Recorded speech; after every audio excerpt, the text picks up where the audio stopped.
पाने और दिखाने की सुविधा दी गई। तेजी से डिजिटाइज होते हमारे समाज में आज राष्ट्रीय सुरक्षा से जुड़ा एक और महत्वपूर्ण विषय साइबर सिक्योरिटी है। डिजिटल फ्रॉड, साइबर क्राइम और डीप फेक जैसे टेक्नोलॉजी सामाजिक, आर्थिक और राष्ट्रीय सुरक्षा के लिए चुनौती भी बनी है। इन साइबर क्राइम को नियंत्रित करने के लिए कई कदम उठाए गए हैं। साइबर सुरक्षा के क्षेत्र में भी युवाओं के लिए रोजगार की संभावनाएं हैं। मेरी सरकार साइबर सिक्योरिटी में दक्षता सुनिश्चित करने दिशा में निरंतर कार्यरत है।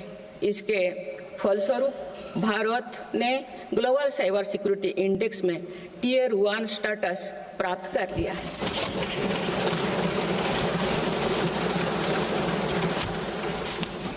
माननीय सदस्यगण, किसी भी देश का आधुनिक इंफ्रास्ट्रक्चर ने केवल उसके नागरिकों को एक बेहतर जीवन एवं देश को नई पहचान देता है, बल्कि देश को एक नया आत्मविश्वास भी देता है।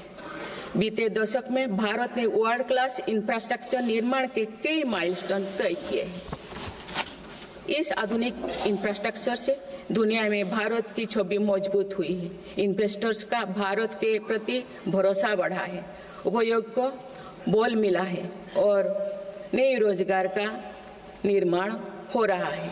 मेरी सरकार देश के हर हिस्से को हाईवे, एक्सप्रेसवे से कनेक्ट करने के लिए मिशन मोड में काम कर रही है। पीएम गति शक्ति नेशनल मास्टर प्लान के द्वारा परियोजना पर पूरा करने की गति तेज हुई है। 2 साल पहले बुनियादी ढांचे का बजट लगभग 2 लाख करोड़ रुपया था, जो पिछले बजट में बढ़कर 11 लाख करोड़ रुपया से अधिक हो गया।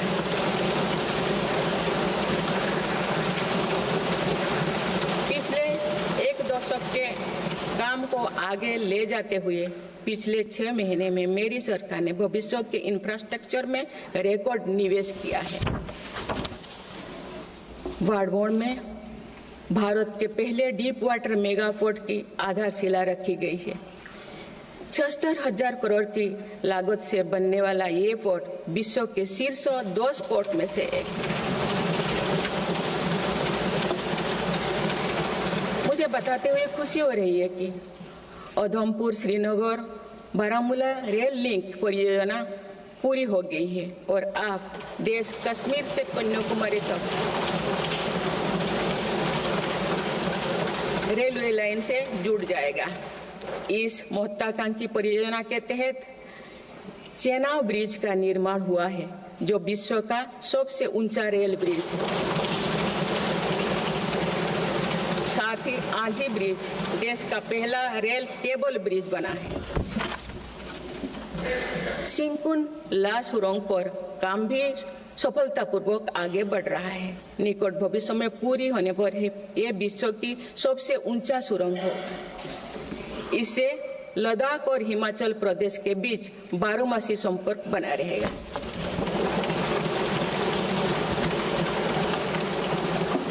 भारत का एविएशन सेक्टर तेजी से विकास कर रहा है। देश की एयरलाइन कंपनियों ने 1700 से अधिक नए विमानों के ऑर्डर दिए हैं। इतनी बड़ी संख्या में आने वाले विमानों के परिचालन के लिए हम एयरपोर्ट्स का विस्तार कर रहे हैं। पिछले एक दशक में देश के एयरपोर्ट्स की संख्या 2 गुनी हो गई।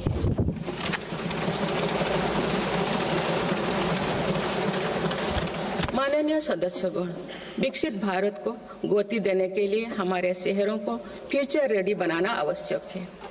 इस दिशा में मेरी सरकार ने शहरी सुविधाओं का आधुनिकीकरण कर उन्हें एनर्जी एफिशिएंट बनाने पर जोर दिया है। साथ ही नए शहर के विकास के भी नींव रखी जा रही है। मेरी सरकार ने लगभग 28,000 करोड़ रुपया के निवेश से देश भर में 12 इंडस्ट्रियल नोड और शहरों के पास 100 औद्योगिक पार्क बनाने का भी निर्णय लिया है।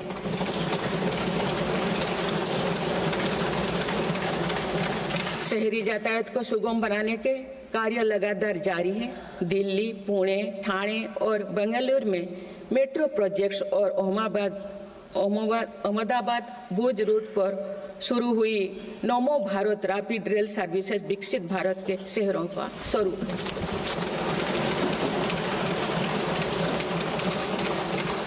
कुछ सप्ताह पूर्व ही दिल्ली में रिठारा नौरेला कुंडली कॉरिडोर का काम शुरू हुआ है, जो दिल्ली मेट्रो नेटवर्क के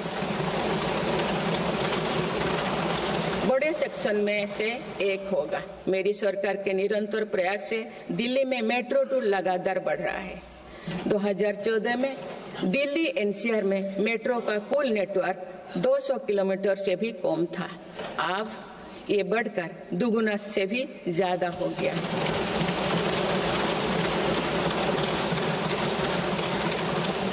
आज मुझे ये बताते हुए बेहद प्रसन्नता हो रही है कि भारत का मेट्रो नेटवर्क अब 1000 किलोमीटर के माइलस्टोन को पार कर चुका है। भारत अब मेट्रो नेटवर्क के मामले में दुनिया का तीसरा सबसे बड़ा देश बन गया है। लगभग 8000 करोड़ रुपया के खर्च से देश में 52,000 इलेक्ट्रिक बस चलाने का भी निर्णय हुआ है। इससे शहरी इलाका में सुगम और स्वच्छ यातायात की सुविधा मिलेगी और अनेक लोगों को रोजगार भी मिलेगा। आसान कनेक्टिविटी और अर्बन टूरिज्म को बढ़ावा देने के लिए देश में 15 रोपवे प्रोजेक्ट्स की योजना पर भी काम हो रहा है। माननीय सदस्यगण, मेरी सरकार बहुआयामी एवं समरस सर्वस्पर्शी विकास की नीतियों पर काम करती आई है। इसीलिए मेरी सरकार ने जितना बल फिजिकल इंफ्रास्ट्रक्चर पर दिया है, उतने ही सौगन प्रयास सोशल इंफ्रास्ट्रक्चर क्रांति के लिए भी किए हैं। समाज के हर वर्ग तक सस्ती, सुलभ और गुणवत्तापूर्ण स्वास्थ्य सेवाएं पहुंचे, ये मेरी सरकार की प्राथमिकता है। अस्पताल, इलाज और सेवा की व्यवस्था के कारण एक सामान्य परिवार में स्वास्थ्य पर होने वाला खर्च निरंतर कम हो रहा है।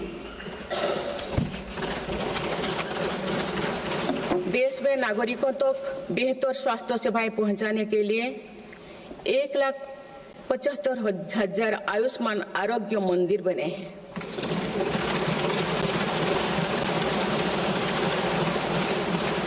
देश में कैंसर मरीजों की बढ़ती संख्या और इलाज में होने वाले खर्च को देखते हुए अनेक कैंसर दवाओं को कस्टम ड्यूटी में से मुक्त कर दिया गया है।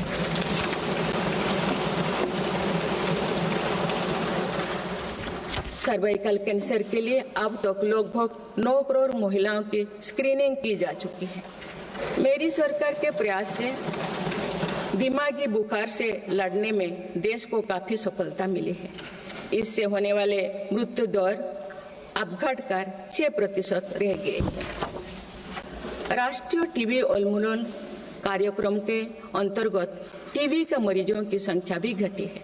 मेरी सभी देशवासियों और माननीय सांसदों से आग्रह है कि हम सब मिलकर टीबी मुक्त भारत के अभियान को सफल बनाने में अपना योगदान दें।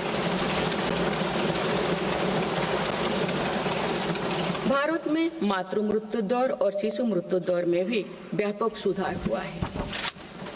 गर्भवती महिलाओं और बच्चों के टीकाकरण कार्यक्रम की सही ट्रैकिंग रखने के लिए यूइन पोर्टल लॉन्च किया गया है। इस पोर्टल पर